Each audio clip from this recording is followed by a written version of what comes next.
বরিশালের গৌরী নদীতে অনৈতিক কর্মকাণ্ডের অভিযোগে পরকীয়ার প্রেমিক মোহাম্মদ মনিরুল ইসলাম পলাশ ফকির ও প্রেমিকা শরীফ ওয়াসির স্ত্রীকে হাতে নাতে আটক করেছে স্থানীয়রা।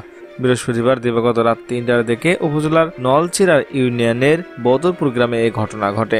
আটককৃত পলাশ ফকির গৌরনদী উপজেলার বদরপুর মুসল্লিবাড়ি জামে মসজিদের ইমাম এবং উজিরপুর উপজেলার পশ্চিম ষোলক গ্রামের শাহ আলম ফকিরের ছেলে।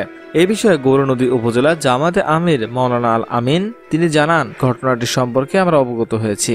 অনৈতিক কর্মকাণ্ডের সময় তাদেরকে স্থানীয় জনতা হাতে নাতে ধরে ফেলে। এরপর আমাদের খবর দিলে আমরা এখানে আসি। এই বিষয়ে ঘটনার সত্যতা নিশ্চিত করে বদরপুর গ্রামের ইউবি সদস্য মোহাম্মদ গিয়াসউদ্দিন বলেন, ঘটনাটি ঘটেছে, তবে ওই ইমাম রাজনৈতিক দলের সাথে কিংবা শিবিরের সাথে যুক্ত কিনা আমরা তা জানি না। মামলার বাদী গৌরনদী থানার এসআই জুয়েল হাওলাদার জানান, গভীর রাতে ত্রিপলি ফোন পেয়ে ঘটনাস্থল থেকে অনৈতিক কার্যকলাপের অভিযোগে পরকীয়ার প্রেমিকার পলাশ ও ঝুমুর খানমকে আটক করা হয়। তবে স্থানীয় কেউ বাদী না হওয়ায় আমি বাদী হয়ে অসামাজিক ও অর্থনৈতিক কার্যকলাপ জনমনে বিরক্তি সৃষ্টি করায় পেনাল কোড 290 ধারায় অপরাধে প্রাথমিক প্রমাণ পাওয়ায় মামলা করা হয়। দর্শক, একজন ইমাম সাহেব কিভাবে এরকম অনৈতিক কাজ করতে পারে? এই ইমামের কি শাস্তি আপনারা আশা করছেন? জানতে চাই আপনাদের মূল্যবান মতামত।